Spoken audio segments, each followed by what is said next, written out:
పలుకు తొయ్యలి భవ్య రూపము తెలుగు తల్లికి వందనం. మార్గదేశీ సమ్మిళత్ బహు ప్రక్రియాభకు వందనం. సత్కవీశ్వర కల్పనారస దివ్య జలధికి వందనం. భావనా ప్రియ హృత్సరస్సు విహారి హంసికి వందనం. భావనా ప్రియ హృత్సరస్సు విహారి హంసికి వందనం. భావనా ప్రియ హృత్సరస్సు విహారి హంసికి వందనం. నన్నె చోడుడు ప్రాకే తిక్కన్న పోతన్న తిరిగినారు. శ్రీనాథుడు పెరిగే క్రీడించెరాయలు. అష్టదిగ్గజములు ఆడుకొనిరి. మొల్ల రంగాజమ్మ ముద్దు పళని రంగువల్లుల తీర్చిరి ప్రాంగణమును. రంగవల్లుల తీర్చిరి ప్రాంగణమును. త్యాగయ్య క్షేత్రయ్య అన్నమయ్యలు రామదాసాదులాడిరి తానములను. అపరాయడు కందుకూర్యాదులు ఒడిని సేదదీరగా. జాషువా చిలకమర్తి శ్రీశ్రీ నటింట నడయాడ చలగి వెలుగు. తెలుగు మేడయు పలుకు తొయ్యలికి ఇల్లు. తెలుగు మేడయు పలుకు తొయ్యలికి ఇల్లు. అందమైన తెలుగు భాష అండి. ప్రపంచంలో ఏ భాష ఇంత అందం కాదు అని చెప్పడం, నేను ప్రపంచ భాషలన్నింటినీ కూడా పరిశీలించాకనే చెప్పవలసి వస్తుంది. కాబట్టి నా ఎరుకలో ఈ తెలుగు భాష మనందరి అందము, మనందరి మనసులు, మనందరి మంచితనము కలబోస్తే ఎంత అందంగా ఉంటుందో అంత అందమైనటువంటిది మన తెలుగు భాష. మహానుభావులు ఎంతెంతమంది జీవించి ఇందులో బ్రతికి కవిత్వమే తమ ఊపిరిగా భావించి శ్వాసించి మన తెలుగును పరిపుష్టం చేశారో, విశ్వవ్యాప్తం చేశారో మనందరికీ తెలిసినటువంటి విషయమే చరిత్ర. పెద్దవారైనటువంటి కోదండరామయ్య గారు మరి వారి సాంకేతికమైనటువంటి ఉద్యోగము, సాంకేతిక పరమైనటువంటి జీవితము కాకుండా తెలుగు భాషపై అపరిమితమైనటువంటి భక్తి, అపరిమితమైనటువంటి ప్రేమతో ఒక సైన్యాన్ని హనుమంతరావు గారో, రాంప్రసాద్ గారో, మాసుంబి ఒక కొంత సైన్యాన్ని ఏర్పాటు చేసుకుని నిరంతరం కూడా ఈ కార్యక్రమాలు చేస్తూ నాకు కొన్నేళ్లుగా పరిచయం. వారు రచ్చబండ కార్యక్రమం ద్వారా తెలుగు సేవ ఎంతో చేస్తున్నారు. కొత్త కొత్త పదాలు కనిపెడుతున్నారు. ఈ విధంగా ఈ గుంపు వాళ్ళంతా కూడా తెలుగు లెంకలు, తెలుగు సేవకులు అద్భుతమైన సేవ చేస్తున్నారు. విదేశాల్లో తెలుగు విస్తరించడం కోసం వీరు చేస్తున్నటువంటి పని పోల్చడానికి అలవకాలి. పరిపాలనా సంబంధమైనటువంటి ఉత్తర్వులు, న్యాయ సంబంధమైనటువంటి తీర్పులన్నీ కూడా తెలుగులో రావడం కోసం ఈ బృందం అంతా కూడా నిరంతరం తిరుగుతూ చాలా చాలా ప్రయత్నం చేస్తున్నారు. ఎప్పటికప్పుడు ప్రభుత్వాలకు, పాలకులకు కూడా ప్రాతినిధ్యాలు సమర్పిస్తున్నారు. నిరంతరం ఒక డిక్షనరీస్ లాగా కొత్త పదాలు కనిపెట్టడం వీరి కృషి. వీటినన్నింటినీ కూడా పార్పల్లి కోదండరామయ్య గారు పూనుకుని ఒక టీంని ఏర్పాటు, ఒక బృందాన్ని ఏర్పాటు చేసుకుని, ఒక గుంపును ఏర్పాటు చేసుకుని చేస్తున్నారు. ఈ ప్రయత్నాలన్నీ కూడా ఫలవంతం కావాలని, సఫలీకృతం కావాలని, కొన్ని తరాలకు సరిపడా వీరి కృషి శాశ్వతంగా నిలిచిపోవాలని కోరుకుంటూ నాకు ఇచ్చినటువంటి అంశం ఇవాళ ప్రధానంగా దాని గురించి మాట్లాడితే తర్వాత తెలుగు భాష గురించి మనకున్నటువంటి కాల వ్యవధిని బట్టి, వేళని బట్టి నేను వస్తాను. భావనా ప్రియ దీని ద్వారా చేస్తున్నటువంటి తెలుగు సేవ 2017 సంవత్సరం అది. 2017 సంవత్సరంలో ప్రభుత్వ ఉద్యోగ బాధ్యతల నుంచి నేను రిటైర్ అయిపోయా.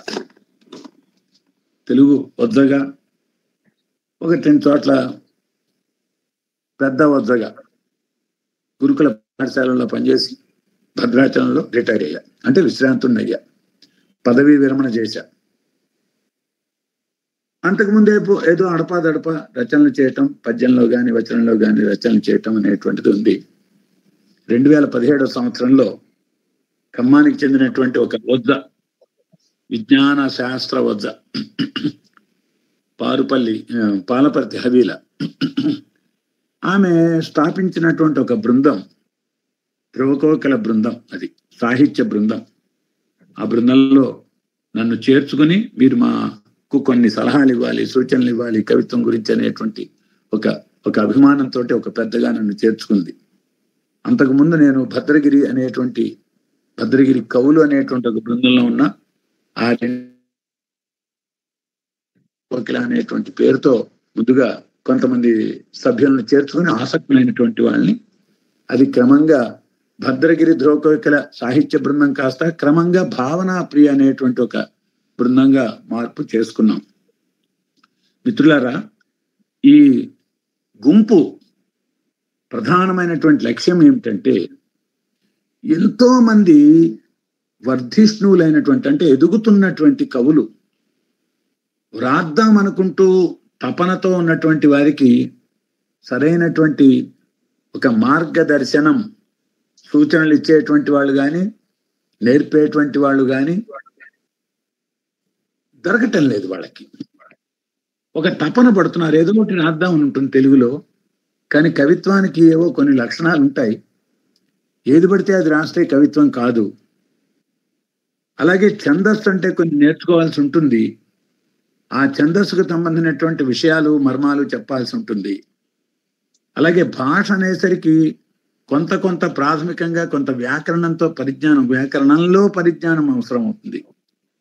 వీటినన్నింటినీ కూడా దృష్టిలో పెట్టుకుని ఎవరికైతే వ్రాస్తున్నటువంటి వాళ్ళకి అంటే చెట్టు ఆధారం లాగా, తీగకు ఒక చెట్టు ఆధారం లాగా, చెట్టు ఆధారం ఉంటే తీగ అల్లుకుపోతుంది, అదే పుష్పిస్తుంది, ఫలిస్తుంది. చెట్టు ప్రత్యేకంగా ఏం చేయాల్సినటువంటి అవసరం లేదు. దానికి స్వతసిద్ధంగా శక్తి ఉంటుంది. ఆ శక్తి దాన్ని ఫలించేట్టుగా, పుష్పించేట్టుగా చేస్తుంది. దానికి చెట్టు ఆధారం లేదా పందిరి ఆధారం ఉంటే చాలు. కేవలం ఒక కర్ర ఆధారం లాగా మేము అనుకుని, పాలపర్తి హవీల నేను కూడా అనుకుని ఈ బృందాన్ని ఒక కవిత్వమైనటువంటి తపన కలిగినటువంటి వాళ్ళకి కొన్ని ప్రాథమికమైనటువంటి విషయాలు, కవిత్వం గురించి కానీ, లేకపోతే భాష గురించి కానీ, లేకపోతే భాషకు సంబంధించినటువంటి వ్యాకరణాదుల గురించి కానీ చెప్పాలి అనేటువంటి ఉద్దేశంతో అది దాదాపుగా ఒక 80 మంది నేర్చుకునేవారండి మొట్టమొదట. క్రమంగా మేము 80 కాస్త 60, 2-3 బృందాలు అయిపోయాయి నేర్చుకోవడం. ఒక 3 ఏళ్లుగా చాలా గట్టి ప్రయత్నం చేస్తూ ప్రతిరోజు ఈ బృందం తరఫున తరగతి ఉంటుందండి. సోమవారం నుంచి శుక్రవారం దాకా కూడా 5 రోజుల పాటు 7:30 నుంచి 8:30 దాకా ఒక కవిత్వానికి సంబంధించిన విషయం, తెలుగు భాషకి సంబంధించినటువంటి విషయం, తెలుగు వ్యాకరణాలకు సంబంధించినటువంటి అంశాల గురించి అందులో చెప్పుకోవడం, చర్చ చేయడం. వారు ఏదైనా రాసినట్టయితే ఛాత్రులు వారు వినిపించడం, మేము సరి చేస్తూ ఉండడం. ఇది ప్రధానంగా ప్రతిరోజు కూడా 7:30 నుంచి 8:30 దాకా కూడా జరుగుతూ ఉంటుంది. ఇకపోతే రెండో విషయం ఏంటంటే, ఇదే బృందం ద్వారా ప్రతి శనివారం కూడా 7 నుంచి 9 దాకా 7 నుంచి 9 దాకా కూడా ప్రతి శనివారం ఒక సాహిత్య కార్యక్రమం, సాహిత్య గోష్ఠి జరుగుతుంది. ఈ సాహిత్య కార్యక్రమంలో మా బృందంలో ఉన్నటువంటి సభ్యులు శిక్షణలో భాగంగా మొట్టమొదట ఒక 20-25 నిమిషాల పాటు పుస్తక సమీక్ష చేస్తారు. మా బృంద సభ్యులు మన దగ్గర బృందంలో శిక్షణ పొందుతున్నటువంటి వారు ఒక పుస్తకాన్ని తీసుకుని, తెలుగు పుస్తకం, కథో, నవలో, పద్యకావ్యము, కవితల పుస్తకము, అమృతం కురిసిన రాత్రి, శ్రీ మహాప్రస్థానం, ఏదైనా సరే ఏదో ఒక పుస్తకాన్ని తీసుకుని దాన్ని పరిచయం చేస్తారు. లేకపోతే కొడవటి కంటి కుటుంబరావు కథల పుస్తకము, బుచ్చిబాబు కథల పుస్తకము, ఒక నవలో తీసుకుని ఆ తర్వాత అర్థ ప్రతిష్ఠులైనటువంటి పెద్దల ద్వారా తెలుగు భాష, తెలుగు సాహిత్యానికి సంబంధించినటువంటి ఒక అంశం గురించి 45 లేక గంట, 45 నిమిషాలు లేక గంట సేపు ప్రసంగం చేయిస్తామండి. ముగింపులో మా సభ్యులు శిక్షణ పొంది తయారైనటువంటి వారు ఒక 10 నిమిషాలు ఏదో ఒక తెలుగు కవిత, ఒక కథో కవిత ఏదో ఒకటి తీసుకుని 10 నిమిషాల సేపు విశ్లేషణ చేస్తారు. ఈ 3 అంశాలతో కూడా ప్రతి శనివారం కూడా మాకు సాహిత్య కార్యక్రమాలు జరుగుతాయి. అందులో ఒక సాహిత్య కార్యక్రమంలో తెలుగు కూటమి ద్వారా కోదండరామయ్య గారు చేస్తున్నటువంటి ప్రయత్నాలు, తెలుగు భాషకి వారు చేస్తున్నటువంటి 2 అనుకుంటా 2 కార్యక్రమాల్లో వారు కూడా పెద్దలుగా వచ్చి ప్రసంగించడం జరిగింది. ఇప్పటికి ఇవి దాదాపుగా 200 కార్యక్రమాలు అయ్యాయండి. శనివార కార్యక్రమాలు దాదాపుగా 200 కార్యక్రమాలు, 190 ఎంతో అయింది, రీచ్ అయింది, ఆ సంఖ్య వచ్చింది. అందువల్ల కోదండరామయ్య గారు ఎప్పుడు చెప్పినా కానీ నాకు మా శనివార కార్యక్రమాలకి ఒక, మనం ఇంగ్లీష్ లో క్లాస్ అంటాం, అంటే 2 ఒకేసారి వస్తున్నాయి అన్నమాట. 2 ఒకేసారి రావటం వల్ల ఈ తెలుగు కూటమి అనేటువంటి కార్యక్రమాల్లో నేను ఎక్కువగా పాల్గొనడం జరగలేదు. గత 6 నెలలుగా కోదండరామయ్య గారు పలుమార్లు నన్ను అడగటం, వారు ఈ గురువారమో బుధవారం అడగటం, అప్పటికే సోమవారానికే మా ప్రోగ్రాం, మాకు ఆ కార్యక్రమం అనేటువంటిది మేము అన్ని నిర్ణయం చేసుకుంటాం, ప్రకటించేస్తాం అనమాట. సోమవారం దాటితే మంగళవారం. వారు ఎప్పుడు పాపం గురువారం అడగటం, మీరు ఎప్పుడు అడిగినా నేను చెప్తానంటాం. ఈసారి ఒక నెల ముందరే దాదాపు అనుకుని ఈరోజు మీ కార్యక్రమంలో పాల్గొని మా బృందాన్ని అంతటినీ కూడా ఈ కార్యక్రమంలో పాల్గొనేట్టు చేసి మీ అందరితో ఈ సాయంత్రం గడపడమే కాకుండా మన బృందంలో, అంటే మీ బృందంలో, తెలుగు కూటమి అనేటువంటి బృందంలో మా బృందం చేసేటువంటి సాహిత్య కృషిని, తెలుగు భాషా కృషిని గురించి చెప్పేటువంటి అవకాశం ఒకటి దొరికింది. చాలా ఆనందదాయకమైనటువంటి విషయం ఇది. సరే, ఇప్పుడు మళ్ళీ దీనికి వచ్చినట్లయితే ఈ విధంగా నిత్యము, అంటే ప్రతిరోజు తరగతులు నిర్వహించడము, శనివారం పూట సాహిత్య కార్యక్రమాలు నిర్వహించడం ప్రధాన అంశాలు కాగా, మేము ఇప్పటికీ కనీసం 6 చోట్ల కవిత్వ, సాహిత్య, తెలుగు భాష శిక్షణ కేంద్రాలు, గోష్ఠులు ఏర్పాటు చేశాం. భద్రాచలం, విజయవాడ, గుంటూరు, ఈ 7 తిరుపతిలో చేయబోతున్నాం, విశాఖపట్నం, కర్నూలు మొదలైనటువంటి మేము చాలా పెద్ద ఎత్తున సభలు, తెలుగుకి సంబంధించినటువంటి సాహిత్య సభలు, సాహిత్య కార్యక్రమాలు, అలాగే వార్షికోత్సవాలు అంటాం, అంటే ఏటి ఉత్సవాలు, ఏటి వేడుకలు. వార్షికోత్సవాలు అంటాం సంస్కృతంలో, ఏటి వేడుకలు. 5వ ఏటి పండుగ, 6వ ఏడు పండుగ, 7వ ఏడు పండుగ ఈ సంవత్సరము నవంబర్లో తిరుపతిలో పెట్టుకున్నాం, ఏర్పాటు చేసుకున్నాం. నవంబర్ 8, 9, 10లో. ఈ విధంగా ప్రతి ఏడు కూడా సాహిత్యానికి సంబంధించినటువంటి పెద్ద పండుగలు చేస్తూ, ఆ పండుగల్లో మేము చేసేది ఏమిటంటే, ఎవ్వరికి కూడా బిరుదులు ఇవ్వడాలు, సన్మానాలు ఇవ్వడాలు మా బృందం వాళ్ళకు ఉండవండి. అవన్నీ నిషేధం మా బృందంలో. పొగుడుకోవడాలు, శాలువాలు కప్పుకోవడాలు, మాకు మేమే 1000 రూపాయలు వేసుకుని శాలువాలు కప్పుకోవడాలు, మాకు మేమే బిరుదులు ఇచ్చుకోవడాలు, నాకు నా శిష్యులంతా కలిసి బిరుదులు ఇవ్వడాలు, నేను వాళ్ళకేదో మెచ్చి మేకతోళ్ళు కప్పినట్టుగా ఇట్లాంటి కార్యక్రమాలు ఉండవు. బయట నుంచి పెద్దవాళ్ళని పిలిచి మా బృందం సభ్యులు రాసినటువంటి పుస్తకాలు కవిత్వ పరంగా, అదే గొప్ప కవిత్వం అని మేము అనుకోం. అది గొప్ప కవిత్వం కాదని కూడా అనుకుంటూ ఉంటాం. వారిని మేము ప్రోత్సహించడంలో భాగంగా వారు పద్యం రాస్తారా, అయితే వచన కవిత రాస్తారా, నాని రాస్తారా, నానో రాస్తారా, రకరకాల ప్రక్రియలు ఉన్నాయండి. పద్యం ఒకటే గొప్ప కాదు మా దృష్టిలో. పద్యం ఒక విశిష్టమైనటువంటి ప్రక్రియ తెలుగులో, దాంట్లో సందేహం లేదు, ఎందుకంటే దాని ప్రత్యేకత దానిది. కానీ అంతే సమానంగా వచన కవిత, కథ, కథానిక, ప్రపంచపది మొదలైనటువంటి అనేక ప్రక్రియల్లో మేము సూచనలు ఇస్తూ వాళ్ళు రాసినటువంటి పుస్తకాన్ని ఆవిష్కరింపజేస్తూ ఉంటామండి. అక్కడ సభల్లో ఆవిష్కరింపజేసి పెద్దలని ఆహ్వానించి, తెలుగు పండితులను, తెలుగులో విశిష్టమైనటువంటి సేవలు చేసినటువంటి పెద్దల్ని, లెక్చరర్స్ని, ప్రొఫెసర్స్ని ఆహ్వానించి ఆ సభల్లో 3 రోజుల పాటు వారి చేత ప్రసంగాలు ఇప్పించడం, శిక్షణ ఇప్పించడం అనేటువంటిది గత 6 సంవత్సరాలుగా మేము చేస్తూ వస్తున్నటువంటి విషయం. ఇప్పటికి దాదాపుగా ఒక 10 పెద్ద కార్యక్రమాలు, అవధానాలు ఏర్పాటు చేయడం, సాహిత్య సభలు ఏర్పాటు చేయడం, సాహిత్య గోష్ఠులు ఏర్పాటు చేయడం ఈ ప్రాంతాలన్నిట్లో కూడా చేశాం. అది ఖమ్మం, భద్రాచలం, కర్నూలు, విజయవాడ, విశాఖపట్నం, ఇలా అన్ని చోట్ల కూడా చాలా చోట్ల. తర్వాత వేటపాలెంలో కూడా ఒకసారి సభ నిర్వహించాం. ఇలాగా గుంటూరులో కూడా నిర్వహించాం. మన పూసపాటి వారి సహాయంతో, పూసపాటి వారి ఏర్పాట్లలో ఇలాగా చాలా చాలా కార్యక్రమాలు నిర్వహించి మా శక్తి మేరకు మేము తెలుగు సాహిత్యానికి, తెలుగు భాషకి కూడా ఒక పైకి తీసుకొచ్చిందంటే మా ద్వారా పైకి రావడం అనేది కాదండి. ఆ ఆసక్తులైనటువంటి వాళ్ళని ఒక చోటకి తీసుకొచ్చి ఈ తెలుగు భాష అనేటువంటి ఒక దీపాన్ని కొంచెం ఆ దీపంలో చమురు వేసేటువంటి ప్రయత్నం మేము చేస్తున్నాం. ఇది ఒకటి. మాకు మా పరిధి వచ్చినట్లయితే ఇందాక నేను చెప్పినట్టుగా గొప్పది పద్యం, అవధానం.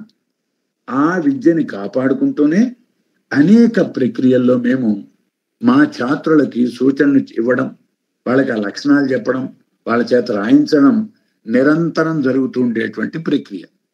ఈ భావనా ప్రియ అనేటువంటి బృందంలో మా ఛాత్రులు అనేక రకాలైనటువంటి రచనలు నిరంతరం చేస్తూ ఉంటారు. ఉదయం 5 నుంచి రాత్రి 10:30 దాకా.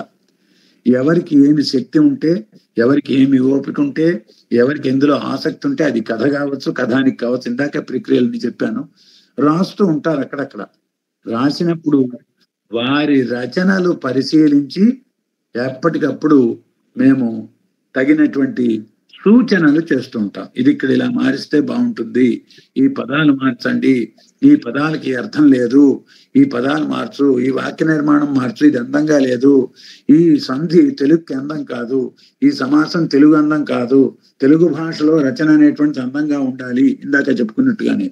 ఇలాగా ఎప్పటికప్పుడు మా బృందంలో తగిన సూచనలు, ఒక ఇంగ్లీష్లో గైడెన్స్ అంటాం, మార్గదర్శనం అన్నమాట. ఆ మార్గదర్శనం అనేటువంటిది నిరంతరం కూడా జరుగుతూ ఉంటుంది. అది వ్యంజకం, ప్రపంచపది, హరికూనాని, వ్యాసం, గజల్, సమీక్ష, గల్పిక, ఇట్లా ఏది తీసుకున్నా కానీ ఇట్లా ఇస్తూ ఉంటాం. మరి తెలుగు భాష ఏమిటి అందం, ప్రత్యేకత అంటే అసలు ఇన్ని ప్రక్రియల కవిత్వం మరి ఏ భాషలో ఉండవని నాకు చాలా గట్టి నమ్మకం అండి. నేనేదో ఒక 15 నేను ఒక ప్రమాణమైనటువంటి ప్రక్రియలు చెప్పాను, నేను పద్యం దగ్గర నుంచి ప్రారంభించి. కానీ నాకు ఒక విశ్వాసం ఏమిటంటే మనం తెలియనివి, మనం చెప్పుకోనివి ఒక 50 దాకా ప్రక్రియలు ఉంటాయి. మనం చెప్పుకునే 15 అయితే కొత్తగా చాలా మంది కనిపెడుతున్నారు ఏదో ప్రక్రియలు అనేటువంటి పేరుతోటి. అసలు ప్రమాణమైనటువంటి, ప్రామాణికమైనటువంటి ఇన్ని రకాల ప్రక్రియలు ఒక్క తెలుగు భాషలో తప్ప మరి ఏ భాషలో ఉండవనేటువంటిది అని మా ప్రగాఢమైనటువంటి నమ్మకం. అందుచేతనే కవిత్వ పరంగా తెలుగు బహుముఖీనంగా విస్తరించిందండి. ఎక్కడెక్కడ వచన కవితలండి, ఎక్కడెక్కడ పద్యాలండి, ఎన్నెన్ని కావ్యాలండి, అటు వచన కవితలో కానీ పద్యంలో కానీ, అలాగే కథా సాహిత్యం, కథానికా సాహిత్యం, గల్పికలు మొదలైనటువంటివి. ఎంత గొప్పతనం మరే భాషకి ఖచ్చితంగా ఉండదు. కనుక ఒకే ప్రక్రియకే కేవలం కట్టుబడి ఉండకుండా, ఒకే ప్రక్రియతో ఆగిపోకుండా, ఒకే ప్రక్రియకి కేవలం బందీ అయిపోయి ఉండకుండా ముందుకు నడపడం, తయారు చేయడం అనేటువంటిది మా భావనా ప్రియ సాహిత్య బృందం యొక్క లక్ష్యం. ఇంకా తర్వాత ఇందాక నేను చెప్పినట్టుగా ఏటేటా పండుగలు చేయటం, అందులో గోష్ఠులు, పుస్తకావిష్కరణలు, అవధానాలు, అవన్నీ మన ఆస్తులు అనమాట. అవధానం అనేటువంటిది మన ఆస్తి. మరే భాషలో ఏర్పడిందో కానీ తెలుగు నుంచి సంస్కృతంలోకి ఖచ్చితంగా వెళ్ళింది ఈ అవధానం అనేటువంటి ప్రక్రియ. అదొక విన్యాసం, అదొక సాహిత్య విన్యాసం. కాబట్టి ఇటీవల చాలా మంది తయారవుతున్నారు అవధానాలు. ఈ అవధానాలు నిర్వహించడం అవి కూడా తప్పనిసరిగా మేము చేస్తూ వస్తున్నటువంటి పనులు. ఇకపోతే ఇవాళ కోదండరామయ్య గారు కొంత సమాచారం పంపించాక నాకు ఒక ప్రేరణ, ఒక స్ఫూర్తి కలిగింది. ఏమిటంటే అది సభాముఖంగా నేను తెలియజేయడం నా ధర్మం కాబట్టి, అందులో మా గుంపు సభ్యులంతా కూడా ఉన్నారు కాబట్టి తప్పనిసరిగా మేము ప్రతి శనివారం జరగబోయేటువంటి కార్యక్రమంలో మేము ఇంతకుముందు లేదు కానీ ఇక నుంచి కూడా తెలుగు కూటమి పంపించినటువంటి సూచనల ప్రకారం ప్రతి సమావేశంలో తెలుగు భాషని కాపాడుతామని, తెలుగు భాషని నిలబెడతామని, తెలుగు భాషను సాధ్యమైనంత వరకు దాంట్లోనే రాసి ఆ పదాల్ని వృద్ధిలోకి తీసుకొస్తామని మేము తప్పనిసరిగా ప్రతిజ్ఞ చేస్తాం, ముందు కానీ తర్వాత కానీ ప్రణాళిక వేసుకుని. ఇది మాకు తెలుగు కూటమి ఇచ్చేటువంటి ఒక ఇది. మనమంతా కూడా తెలుగు బిడ్డలం. తెలుగు లేకపోతే, తెలుగు భాష లేకపోతే మనం శవాలతో సమానం. ఒక భాష అంటే ఒక జీవనాడి అన్నమాట. నాడి మనిషికి ఎట్లాంటిదో భాష అట్లాంటిది. డాక్టర్ దగ్గరికి వెళ్తే పూర్వకాలంలో, మరి ఈ కాలం కూడా చూస్తున్నారు, నాడి చూస్తాడు. నాడి చూసి అనారోగ్యం ఏంటో కూడా చెప్తారు వాళ్ళు డాక్టర్స్, ఈనాటికి కానీ. అసలు నాడి ఆడటం లేదంటే వాడు అయిపోయినట్లు లెక్క. అలాగా తెలుగు భాష అనేటువంటిది, మాతృభాష అనేది, అమ్మ భాష అనేటువంటిది జాతికి ఒక నాడి వంటిది, జీవనాడి. అది లేనప్పుడు మనిషి బతికినా ఒకటే, చచ్చినా ఒకటి. ఈ మాట కొంచెం హార్ష్గా, ఒక కఠినంగా ఉన్నప్పటికీ, కటువుగా ఉన్నప్పటికీ. అంచేతనే నేను చెప్పాను, అయ్యా నువ్వు ఇంగ్లీష్ నేర్చుకుంటున్నావు బాగుంది, కానీ తెలుగును వదిలిపెట్టావు. తెలుగును వదిలిపెడితే నువ్వు శవంతో సమానము. ఇంగ్లీష్ నేర్చుకుంటే ఎట్లా ఉంటుందంటే, అస్థిగూటికి వజ్రాల హారమేల అన్నా నేను చోట. అస్థిగూటికి వజ్రాల హారమేల. అస్థిగూడు, ఎముకల గూడు శవంతో సమానం. ఆ శవానికి వజ్రాల హారం వేస్తే ఎంతో. నువ్వు తెలుగు నేర్చుకోకుండా తెలుగును వదిలిపెట్టి ఇంగ్లీష్ నేర్చుకున్నట్టయితే శవానికి వజ్రాల హారం వేసినట్టేనయ్యా అని ఒక చోట నేను మాతృభాష అనేటువంటి దాంట్లో నేను రాసినటువంటి విషయం.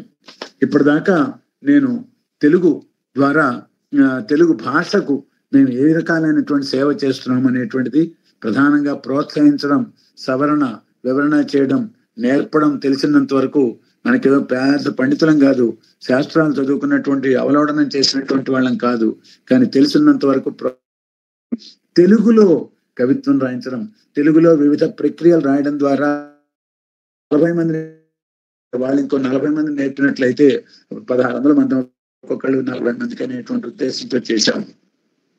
అమ్మ భాష మాటలాడరాదను నవి,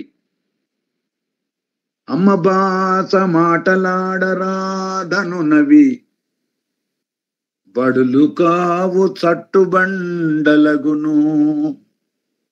అమ్మ భాష మాటలాడరాదను నవి, బడులు కావు చట్టుబండలగును. ప్రాణవాయువులను శ్వాసింపరాదని శాసనమ్ము కండు చేసినట్లు. ప్రాణవాయువులను శ్వాసింపరాదని శాసనమ్ము కండు చేసినట్లు. ప్రాణవాయువును పీల్చడానికి వీల్లేదు అని ఒకటి శాసనం చేసినట్టుగా అమ్మ భాష మాట్లాడరాదని బడుల్లో మనకి శాసనం చేయటం అనేటువంటిది అట్లాంటిది అని రాసే ఇటీవలనే నేను. అమ్మ భాష మాట్లాడాలి, తెలుగు భాషను కాపాడుకోవాలి. ఇది మనందరికీ కూడా తప్పనిసరిగా కూడా మనం ఒక దీక్షగా, ప్రమాణంగా చేయాల్సినటువంటి విషయం. మిగతా భాషలు అంటే అగౌరవం చేయాల్సినటువంటి అవసరం లేదే. భాష గొప్పదే భాష. ఇంగ్లీష్ భాష గొప్పతనం ఇంగ్లీష్దే, సంస్కృతం గొప్పతనం సంస్కృతం.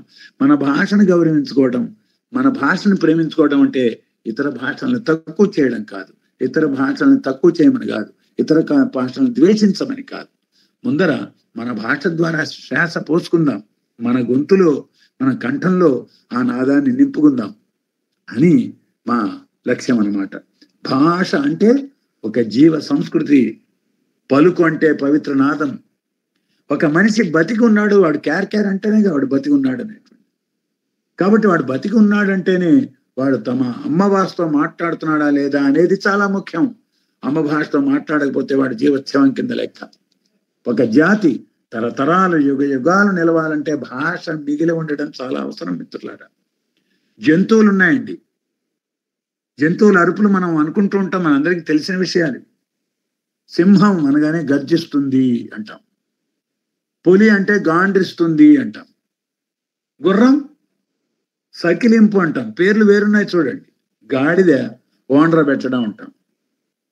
ఇది ఎప్పటికీ కూడా కలగాపలగం కానే కాదండి. గాడిద గర్జించదు, సింహం ఓండ్ర పెట్టదు, గుర్రం గాండ్రించదు, పులి సైకిలించదు. చూసారా ఈ తమాషా? వాటికి వాటి కూతలు, వాటి అరుపులు ఉన్నాయి. అవి వాటి మాతృభాషలు, అమ్మ భాషలు. కాకి అరుస్తుంది, కోకిల కూస్తుంది, నెమలి కూజితం అంటాం మనం సంస్కృతంలో. ఇలా వీటికి కూడా వేరు వేరు భాషలు ఉన్నాయి. ఇవి జ్ఞానం లేకపోవడం వల్ల అనుకుంటాం, జ్ఞానం లేకపోవడం వల్ల కాదు. వాటికి జ్ఞానం కలిగి ఉండడం వల్ల సంకరం కాలేదనేది మనం గ్రహించాలి. వాటికి జ్ఞానం కలిగి ఉంది కాబట్టి వాటి భాషని, వాటి అరుపుని, వాటి కూతని కాపాడుకుంటున్నాయి.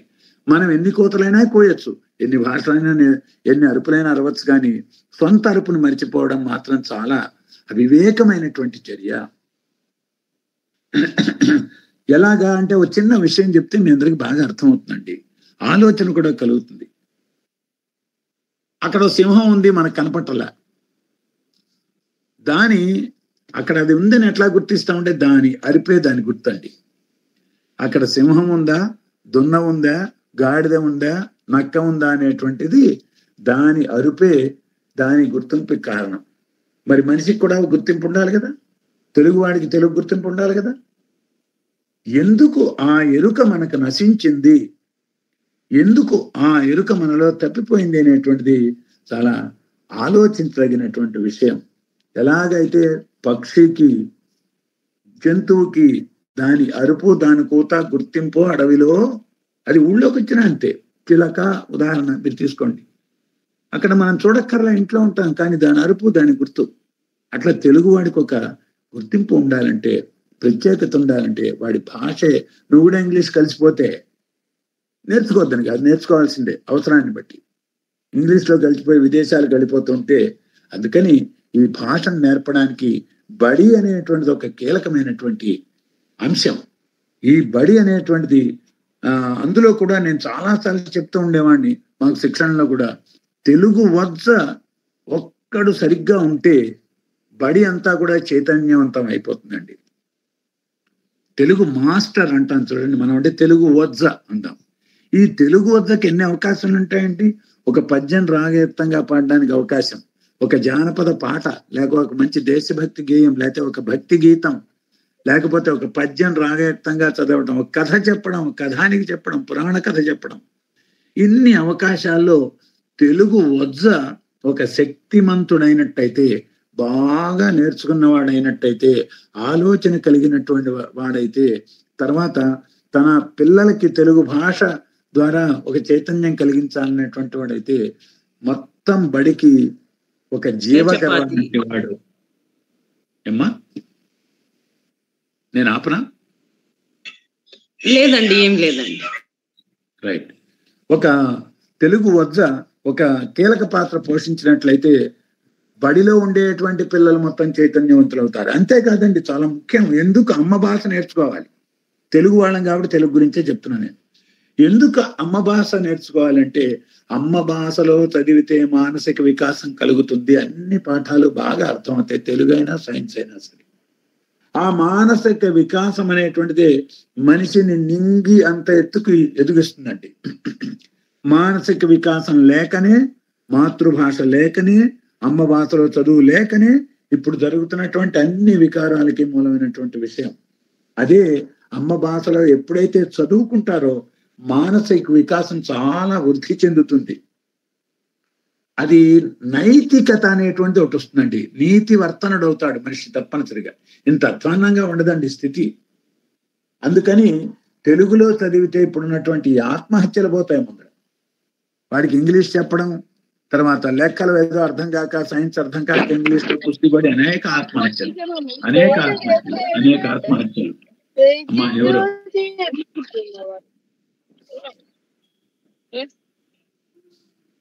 ఎవరో మధ్యలో ఓపెన్ చేస్తున్నారండి. అట్లా చేయకండి. ఈ రుగ్మతలన్నీ కూడా పోయి ఒక్క తెలుగు భాషలో చదువుకోవడం, మాతృభాషలో చదువుకోవడం అనేటువంటి ఒక సిస్టమ్ బడుల్లో వచ్చినట్లయితే ఇప్పుడు సమాజం ఎదుర్కొన్నటువంటి అనేక సమస్యలకు పరిష్కారం తేలిగ్గా లభిస్తుంది. కానీ మరి మేధావులు, విద్యారంగంలో కృషి చేస్తున్నటువంటి వాళ్ళు, మరి విద్యావేత్తలు కూడా ఈ విషయంగా ఎందుకు ప్రయత్నం చేయటం లేదో అర్థం కావట్లేదు. తర్వాత ఒకటి రెండు విషయాలు చెప్పి, ప్రధానమైన విషయాలు మీ దృష్టికి తీసుకొచ్చి, పెద్దలు కాబట్టి, అది ఎందుకు ఇంగ్లీష్కి తెలుగుకి ఏమిటండి. ఇప్పుడు చూడండి, తేలికైన పదం అండి తెలుగులో అనారోగ్యం. సంస్కృతం తక్కువని తప్పని కాదు, మళ్ళీ మళ్ళీ చెప్తాం. నలత ఇంత తేలిక పదం. కలత బాధ అంటాం. ఇంకోటి వగపు, అచ్చ తెలుగు పదం వగపు. స్వప్నం బదులు కళ. పాఠశాల పెద్ద పదం బదులు బడి, తేలికైనటువంటి పదం. ఏదో మనం 3-4 చెప్పుకుంటాం కానీ వందల పదాలు కఠినమైనటువంటి సంస్కృతము పదాలు మనం విడనాడి వాటి బదులు ప్రత్యామ్నాయంగా తేలిగ్గా ఉండేటువంటి అందమైనటువంటి పదాలు మన కవులుగా కూడా మనం వాడుతున్నట్లయితే అవి మనకి అంత బాగా వ్యవహారంలోకి ప్రచారంలోకి వచ్చేస్తాయి. తర్వాత ఒక చూడండి, మన పురాణ పాత్రలను పరాయి భాష ద్వారా మనం చెప్పుకుంటున్నాం. పురాణ కథలను, రామాయణాన్ని, భారతాన్ని ఇంగ్లీష్లో చదువుకుంటారు. ఇది ఎక్కడ కర్మ? హాయిగా తెలుగు కథల్ని తెలుగులో చెప్పుకుంటే ఎంత బాగుంటుంది. అనగనగా అన్నా నేను కథ చెప్తూ, అనగనగనగా 7 కొడుకులు, ఏదో రాజుగురు కొడుకులు అన్నా నేను. ఈ అనగనగనగాకి ఇంగ్లీష్లో ఏం చెప్తారు చెప్పండి? దీన్ని ఎట్లా ఆంగ్లీకరిస్తారు? ఈ అనగనగనగనగనగా వన్స్ అపాన్ ఏ టైం అంటారు. ఎంత కృతకం చూడండి. అది ఏదో అంటారేమో, అట్లా నాకు తెలియదు, నేను ఆంగ్లంలో పండితుడిని కాదు. వన్స్ అపాన్ ఏ టైం అంటారేమో, కానీ మన నేటివిటీ అంటాం మనం. చూడండి, మన జాతీయత, మన ఆత్మీయత అనగనగనగనగా అనేది ఎంత అందమైనటువంటిదో దాన్ని ఇంగ్లీష్ చేయడానికి కానీ సంస్కృతం చేయడానికి కానీ అవకాశం లేదు. 7 గుంటలు వెళ్ళి వేటకి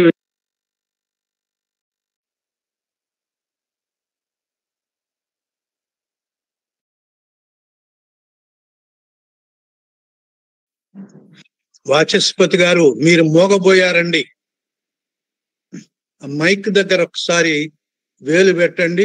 క్షంతవ్యం అది వచ్చిందండి, క్షమించాలి, వచ్చింది కట్ అయింది మధ్యలోను. ఏటకి వెళ్ళి 7 చేపలు తెచ్చారు అన్న, దాన్ని ఆంగ్లీకరించండి. ఇది మన ప్రాంతానికి మనకి అందమైనటువంటి ఒదిగిపోయేటువంటి కథ.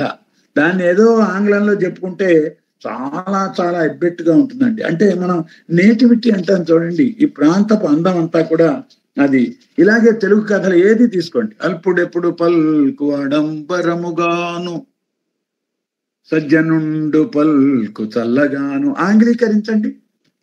ఈ వేమన పద్యంలో ఉండేటువంటి ఒక అందము, ఈ చందము, ఈ నీతి ఆంగ్ల భాషలో ఎక్కడొస్తుందండి?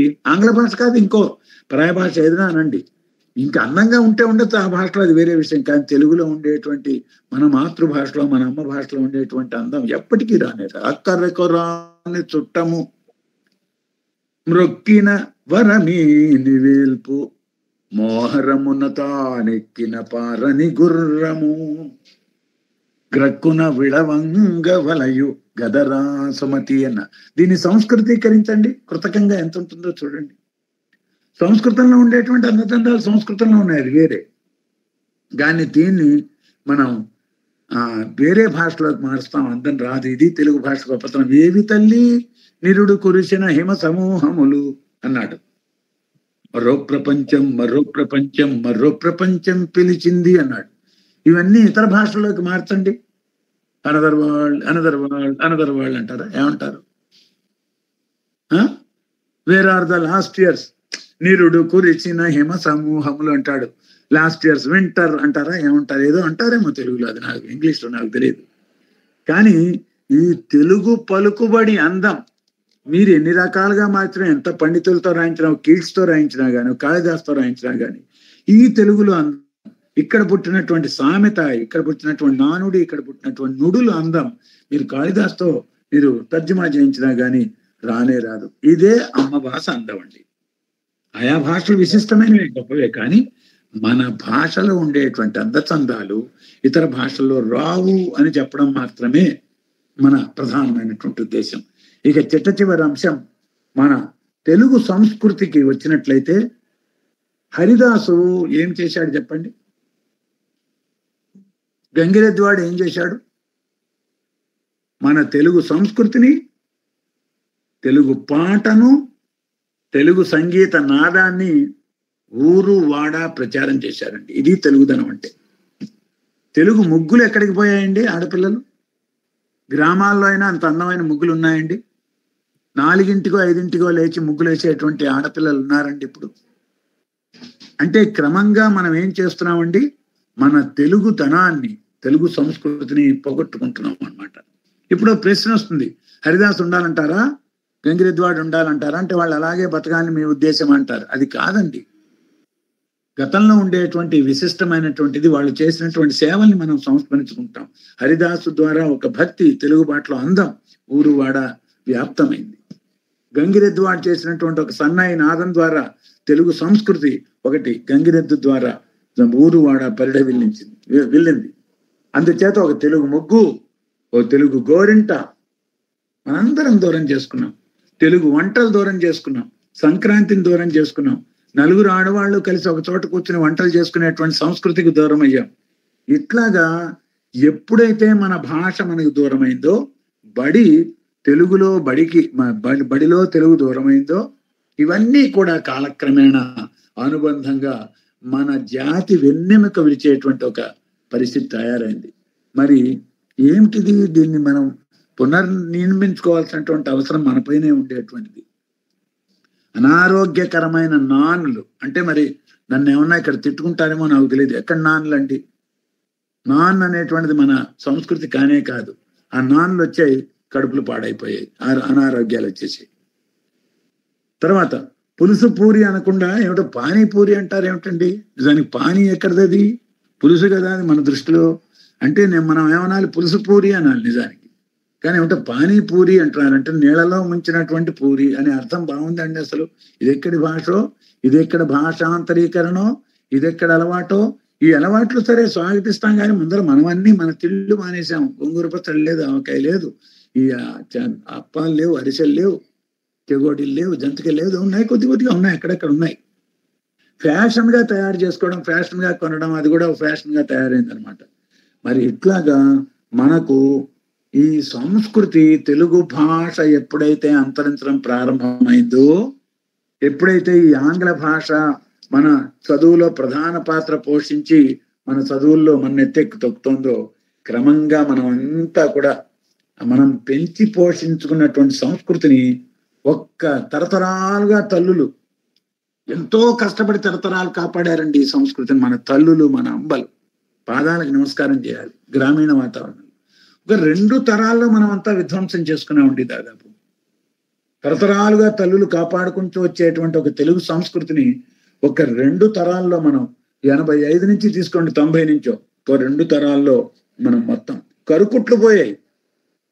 ఏమిటేమిటో వచ్చాయి. కరుకుట్లు అనేటువంటిది ఒక మాంసాహారం, తెలుగు తిళ్ళు లేవు. ఎట్లా తయారైపోయిందండి మొత్తం కూడా గ్రామాల్లో. ఈ కరుకుట్లు అనేది అపురూపంగా ఎక్కడో అరకు వ్యాలీలోనో సముద్ర తీరాలకో పెడితే ఇప్పుడు కాల్చి అపురూపంగా పెడుతున్నాను అనమాట. అంటే అది పోయింది మన నుంచి. ఇలా చెప్పుకుంటూ పోయినట్టయితే ఎన్నో ఎన్నో ఎన్నో ఎన్నో ఇలాగా మన సంస్కృతిని మనం ఇది చేస్తున్నాం. ఎందుకంటే మన భాషకు దూరం అవ్వడం ద్వారా మన సంస్కృతిని, ఒక తెలుగు ధనాన్ని, ఒక తెలుగుకి ఉండాల్సినటువంటి జీవనాడిని మనమే దూరం చేసుకుంటాం. దానిలో మనం బడి ద్వారా మాత్రమే సమాజంలో ఎన్ని చేసినా చెయ్యొచ్చు, ఎంతైనా చోటు ఉంటుంది. కానీ ఒక బడి, ఒక ఇల్లు, ఒక గ్రామము, ఒక ఊరు అనేటువంటి ఒక కేంద్రాలుగా ఉండి ఈ తెలుగు భాష పునరుద్ధరణకు మనమంతా కూడా మన ప్రాంతంలో, మన ఇంట్లో, మన చుట్టూ ఉండేటువంటి వాతావరణంలో ప్రయత్నం చేయాలి. ఈ ప్రయత్నం చేసేటువంటి క్రమంలో తెలుగు కూటమి ద్వారా మీరు చేస్తున్నటువంటి, మనందరికీ ప్రేరణ ఇస్తున్నటువంటి కార్యక్రమాలు చాలా చెప్పుకోదగినటువంటివి. ఇకపోతే మనం ఇందాక కోదండరామ గారు పొద్దున మాట్లాడుతూ పోటీలు కొన్ని పెడుతున్నాము. ఆ పోటీలు మీకు ఏమైనా సూచనలు ఉంటే చేయండి అన్నారు. తెలుగు నాట ఇతర రాష్ట్రాల్లో తెలుగు భాష, తెలుగు సంప్రదాయం నిలబెట్టే ఏ ప్రయత్నమైనా సరే అది మెచ్చుకోదగినటువంటి విషయం. ఇప్పుడు ఇందులో నా శిష్యుడు నాడు పెను అని ఓహియో రాష్ట్రంలో ఉంటాడు. కోదండరామ గారు ఎప్పుడైనా వెళ్ళొచ్చు. ఒక తెలుగు భాషకు సంబంధించినటువంటి ఒక సంస్థను నడుపుతున్నారు అక్కడ. నేను కూడా 2 రోజులు వెళ్ళి అక్కడ ఉపన్యాసాలు ఇచ్చాను. అమెరికా రాష్ట్రంలో ఓహియో, కొలంబస్ అనుకుంటా. మాకు పెనుగొండయ్య ఉన్నాడు. ఆ పెనుగొండయ్య అమెరికా ఉన్నాడు. ఎప్పుడైనా మనం కోదండరామయ్య గారు అడిగినట్లయితే నెంబర్ ఇస్తాను, అవకాశం ఉంటే వెళితే కోదండరామయ్య గారు అక్కడ తెలుగు ప్రచారం కూడా చేయొచ్చు. ఈ కార్యక్రమాలన్నింటినీ కూడా బహుమతులు ఇవ్వచ్చు, ముగ్గులు పోటీ పెట్టచ్చు, కవితా పఠనాలు పెట్టచ్చు, తెలుగు వంటకాలు పోటీలు పెట్టచ్చు, తెలుగు కట్టు, తెలుగు జుట్టు, తెలుగు పాట, ఇలా ఒకటే తెలుగు పద్యం, తెలుగు కవిత్వం, రిసైటేషన్ అంటాం. అంటే ఏమిటి? మనం పోటీలు చదవడం, పోటీలు పఠించడం, కవితా పఠనం, పద్య పఠనం, రాగయుక్తంగా చదవటం, ఇలా రకరకాలైనటువంటి పోటీలు ఎన్నో రకంగా ఉంటాయి.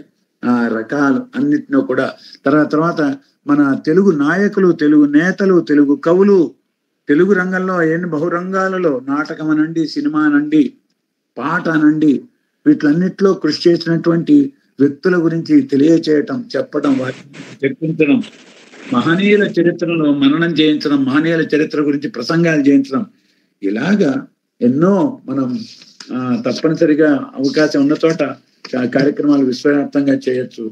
తెలుగు బడి, తెలుగు తోట, తెలుగు మాట, తెలుగు వజ్జ కాపాడాలి. వీటినన్నిటినీ కూడా తెలుగు వజ్జ కాపాడాలి.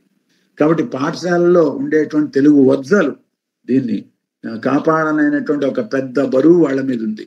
మా కార్యక్రమాల్లో తెలుగు టీచర్స్కి, అంటే తెలుగు వజ్జలకి, టీచర్స్ అనేది ఇంగ్లీషు, తెలుగు వజ్జలకు ఆ పాఠాలు ఎలా చెప్పాలో, ఆ పాఠాల్లో ఉండేటువంటి మంచి విషయాలు ఏమిటో, ఆ పాఠాల్లో ఉండేటువంటి భాషా సంబంధమైనటువంటి, సాహిత్య సంబంధమైనటువంటి విషయాలు ఎట్లా బోధించాలో మేము తప్పనిసరిగా మధ్యలో ఆ ట్రైనింగ్స్ కూడా ఇస్తాం, ఆ సెక్షన్ కూడా ఇస్తూ ఉంటాం. 9th, 10th, 8th పాఠ్య పుస్తకాలు తెలుగు తీసుకుని వాళ్ళు అడుగుతుంటారు, కొంతమంది పంపించి అడిగితే ఆ పాఠ బోధన కూడా మేము ఒక శిక్షణగా మాకు అందుబాటులో ఉన్నంత వరకు, మాకు శక్తి ఉన్నంత వరకు, మేము నేర్పగలిగినంత వరకు కూడా, ఇందులో ఎక్కువ మంది టీచర్స్ అంటే వజ్జలే ఉన్నారు, తెలుగు వజ్జలు, ఇతర వజ్జలు ఉన్నారు. ఆ వజ్జలకు మేము ప్రత్యేకంగా దాంట్లో కూడా తర్ఫీదు ఇస్తూ వస్తున్నాం. ఈ విధంగా అంటే ఇది ఒక విధంగా డబ్బా కొట్టుకోవడం ఉంటారేమో దీన్ని. మా గురించి మేము డబ్బా కొట్టుకునేటువంటి ఒక అవకాశం, అంటే మా గురించి మేము చెప్పుకునేటువంటి అవకాశం ఒకటి కల్పించినటువంటి ఈ తెలుగు కూటమి, అశ్వతెనుగు కూటమి వారికి అందరికీ కూడా పునః దండాలు సమర్పించుకుంటూ, ఇందాక కోదండరామయ్య గారు అన్నట్టుగా మేము కొత్తగూడెంలో డాక్టర్ వాసిరెడ్డి రమేష్ బాబు గారు ఉన్నారండి. వారి ద్వారా 25 సంవత్సరాల పాటు జాతీయ స్థాయి బాలోత్సవాలు నిర్వహించాం. అందులో మొత్తం తెలుగుదనమే మొత్తం కూడా. మొదటి నుంచి 25 సంవత్సరాలు చేశాక విడిగా నేను ప్రత్యేకంగా పూనుకొని, మాకు వారు జయశేఖర్, తాళ్ళూరి జయశేఖర్ తండ్రి గారు అయినటువంటి తాళ్ళూరి పంచాక్షరయ్య గారు ఉన్నారు భద్రాచలంలో, చాలా పెద్దవారు.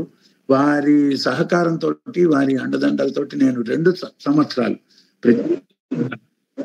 బాలోత్సవాలు, నేను ఇందాక కోదండరామ్ గారు చెప్పినట్టు నేను స్వయంగా కార్యదర్శిగా ఉండి బాలోత్సవాలు నిర్వహించాను. ఇవన్నీ చేసేటువంటి ఒక అవకాశం నాకు ప్రకృతి ఇచ్చింది. ఈ ప్రకృతికి, నన్ను కన్నటువంటి తెలుగు తల్లికి నేను ఎప్పటికీ కూడా రుణపడి ఉంటాను. మా కార్యక్రమాలు మరింత విస్తృతం చేసేటువంటి ప్రయత్నం మేము చేస్తాం తప్పనిసరిగా. మీ అందరూ కూడా ఈరోజు శ్రద్ధగా, నేను ఏదో 50 నిమిషాలు మాట్లాడినటువంటి విషయాలన్నింటినీ కూడా శ్రద్ధగా విన్నందుకు మీ అందరికీ పునః నేను నమస్తులు తెలియజేస్తూ సెలవు తీసుకుంటాను.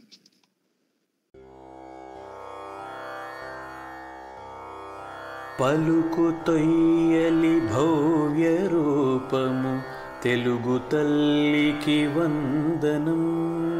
మార్గదేశీ సమ్మిళత్ బహు ప్రక్రియా భకు వందనం. సత్కవీశ్వర కల్పనారస దివ్య జలధికి వందనం. భావనా ప్రియ హృత్సరసు విహారి హంసికి వందనం. భావనా ప్రియ హృత్సరసు విహారి హంసికి వందనం. భావనా ప్రియ హృత్సరసు విహారి హంసికి వందనం.